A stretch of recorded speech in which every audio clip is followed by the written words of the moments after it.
Crispy crunchy এবং spicy এত মজাদার একটি ওয়েজেস যদি মেয়োনিজের সাথে সার্ভ করা হয় তবে কেমন হয় বলো তো। তো আজকে তোমাদের সাথে ভিন্ন স্বাদের ওয়েজেসের রেসিপিটি শেয়ার করব, কিভাবে এই মজাদার ক্রিস্পি ক্রাঞ্চি এবং স্পাইসি ওয়েজেসটি আমি বাসায় তৈরি করলাম। এর জন্য আমার লাগবে আলু। তো আমি এখানে 3টি আলু ভালোভাবে কেটে একটু মোটা করে কেটে নিয়েছি, যেহেতু ওয়েজেসে মোটা করে কেটে নিতে হয়। এগুলোর মধ্যে একটু পানি আর একটু লবণ দিয়ে এখন আমি কয়েক মিনিটের জন্য সেদ্ধ করে নেব। এই 3-4 মিনিটের মতো সেদ্ধ করলেই হয়ে যাবে। এই পর্যায়ে আমি নামিয়ে নিলাম। এখন একটু ঠান্ডা পানি দিয়ে এটাকে ঠান্ডা করে নেব। পানিটা একটু ঝরিয়ে রাখার জন্য আমি এটাকে একটু সাইড করে রেখে দেব কয়েক মিনিটের জন্য। এরপরে আমি একটি টিস্যু পেপারের উপরে এই আলুগুলো দিয়ে দিলাম। একটু শুকিয়ে নিতে হবে আলুগুলোর গায়ে, যাতে পানি না থাকে। এ পর্যায়ে দিয়ে দিলাম এখানে কর্নফ্লাওয়ার, সাথে দিয়ে দিয়েছিলাম একটু চালের গুঁড়ো, আর সাথে এখানে গোলমরিচের গুঁড়োটা দিয়ে দিলাম, স্বাদ মতো দিয়ে দিলাম লবণ। এখন হাত দিয়ে সবগুলো উপকরণ মাখিয়ে নিচ্ছি।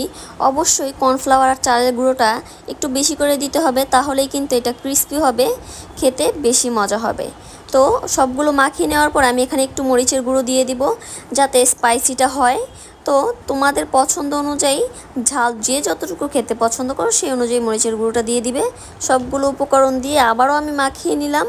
এখন চলে যাব ভাজার প্রসেসে। এর জন্য আমি এখানে দিয়ে দিলাম ফ্রাই প্যানে কতটুকু পরিমাণে তেল দেওয়ার পরে আমি আস্তে আস্তে সব আলুগুলো দিয়ে দিচ্ছি।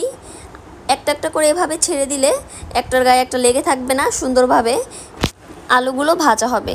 তো একটু পরপর নেড়ে চেড়ে দিতে হবে। যখন দেখবে কালারটা চেঞ্জ হয়ে এসেছে সে পর্যায়ে কিন্তু আমি নামিয়ে নিব। তো এখন আমি এগুলো নামিয়ে এক সাইড করে রাখলাম। আর এখন কিন্তু মেইন উপকরণগুলো দিয়ে আবারও একটু এই ওয়েজেসগুলো ভাজতে হবে। এর জন্য আমি একটু ফ্রাই প্যানে অল্প পরিমাণে তেল দিয়ে দিয়েছি, তোমরা চাইলে এখানে বাটার ইউজ করতে পারো। আর দিয়ে দিলাম রসুন, একদম কুচি করে কেটে নেওয়া। তো এই রসুনগুলো দিয়ে একটু লাল লাল করে ভেজে নিতে হবে। ভেজে নেওয়ার পরে আমি ওয়েজেসগুলো দিয়ে দিলাম, আর উপরে দিয়ে দিলাম কিছু কুচি করা ধনিয়া পাতা আর শুকনো মরিচের গুঁড়োটা আবারও দিয়ে আর একটু লবণ দিয়ে দিলাম।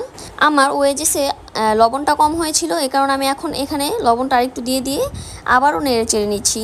তো এভাবে নেড়ে চেড়ে এখন কিন্তু আমি নামিয়ে নেব। ক্রিস্পি ক্রাঞ্চি আর স্পাইসি ওয়েজেসটা রেডি হয়ে গেল। তো সবগুলো উপকরণের সাথে আমি ভালোভাবে মিশিয়ে নিয়ে এরপরে কিন্তু সার্ভ করে নিলাম। দেখো, দেখতেই কিন্তু বোঝা যাচ্ছে অনেক লোভনীয় হয়েছে, আর খেতে কিন্তু আসলেই খুব মজা হয়েছে।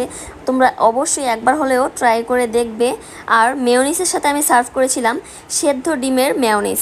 তো এই ভাইরাল সেদ্ধ ডিমের মেয়োনিজটার রেসিপি কিন্তু আমার পেজে পেয়ে যাবে। অবশ্যই পেজটি ফলো করতে হবে এবং শেয়ার করতে হবে ভিডিওটি। আশা করি ভিডিওটি ভালো লেগেছে তোমাদের কাছে। অবশ্যই বাসায় ট্রাই করে দেখবে। এবং আজকের মতো এই পর্যন্তই। সবাই ভালো থাকো। আল্লাহ হাফেজ।